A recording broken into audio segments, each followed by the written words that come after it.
बिस्मिल्लाहिर्रहमानिर्रहीम। मैं मोहम्मद नईम और आप देख रहे हैं ज़फ़र सिक्योरिटीज़ प्राइवेट लिमिटेड को। हमारा रेगुलर प्रोग्राम मार्केट्स अपडेट में आपको खुशामदीद कहेंगे।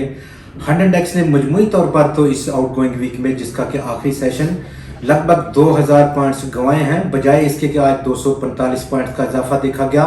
और आज इन सरमायाकारों ने सुख का सांस लिया, जहां पर आज वोटिंग होने जा रही है अगले चीफ मिनिस्टर के लिए पंजाब का कौन होगा।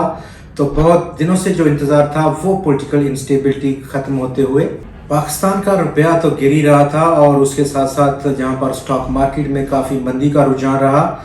इसके साथ साथ तीसरे फ्रंट पर स्टेट बैंक ऑफ पाकिस्तान के जो रिजर्व हैं फॉरेन एक्सचेंज के, उसमें भी बतदरीज जो कमी का सिलसिला है वो मज़ीद जारी रहा।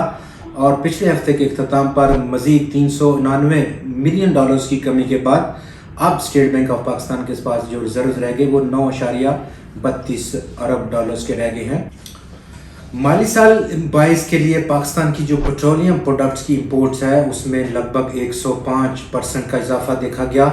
और इस इजाफे के बाद पाकिस्तान ने जो टोटल इंपोर्ट्स की पेट्रोलियम प्रोडक्ट्स की वो लगभग 23.3 अरब डॉलर्स की हैं।